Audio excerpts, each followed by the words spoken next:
I'd like to welcome Foster Care Program Manager from the Jackson Department, or from the Michigan Department of Health and Human Services, Jackson Department, Jennifer Sczykutowicz. Good morning. Hi, good morning. Good to Thanks see for you. having me.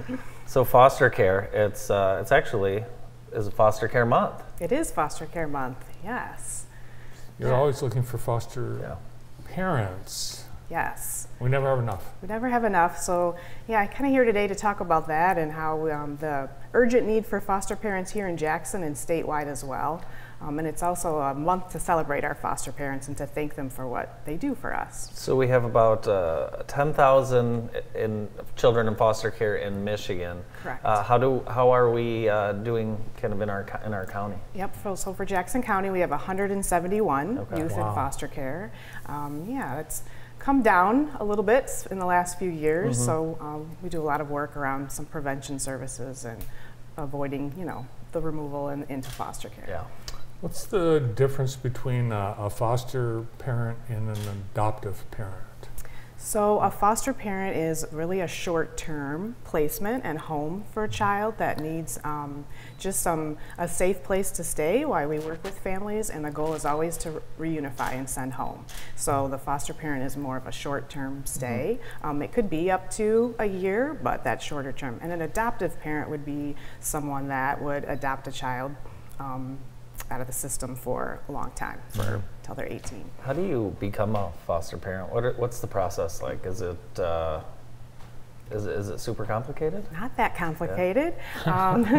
So you could call 855-MISH-KIDS, and you get in touch with a foster care navigator, and nice. those are licensed foster parents that would connect you locally with whatever county you live in, and then you just start the process. So from there they do like an orientation to explain to people what it means to be a foster parent. There's an application process. They do, our staff would come in, our licensing staff would come in and do some home visits to your home, and then ultimately it takes about 3 months probably to be licensed. That's not, wow. 4 months. And you're not out of pocket every expense when you become a foster family either. Correct. So when you become a foster parent, you do get a stipend twice a month, and that's based on the age of the child and the child's needs. Okay. And then there's semi-annual clothing allowances, there's a holiday allowance, and then they also receive, any child in care has Medicaid, so your medical and dental services are covered, your mental health services as well. Jennifer, what would you say most important trait of a potential foster parent would be? I would say some compassion and patience. I would say flexibility too, to navigate that and be willing to go with the flow and work with our system. So, do you have foster families that maybe their kids are grown and then they would like to become foster families after the kids are out of high school? Yes, we do. Yep, we do have that happen.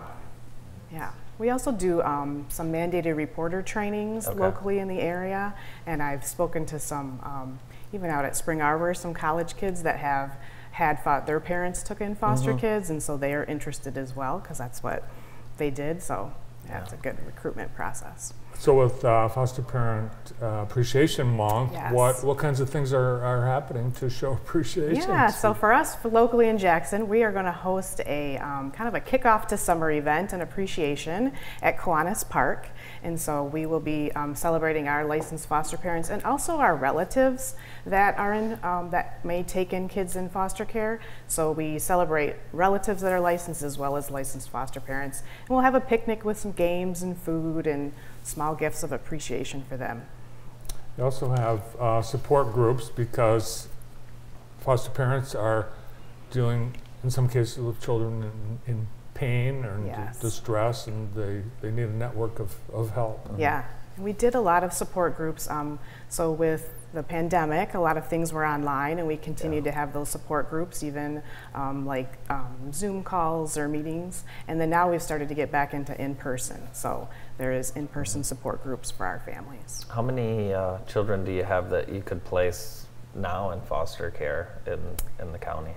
That would, so right now anyone we have is placed. Is placed, right. So Do you have to be a traditional family, Married two-parent couple, yeah, to two-parent be a household. Nope, you No. could be, yep, there's, so in order to become, you have to be 18 or older, you have to be an adult, and then we do look at, we call it good moral character, so you would pass a background check and criminal history, and be in good health. We have some housing and income requirements, but other than that.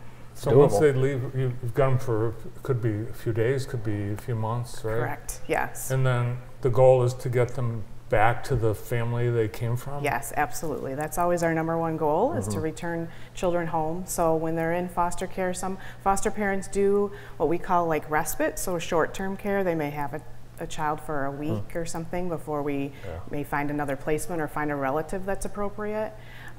Or it could be longer, long-term. Yeah. Okay, so. Wow. So Changed some people's lives for sure. Yeah.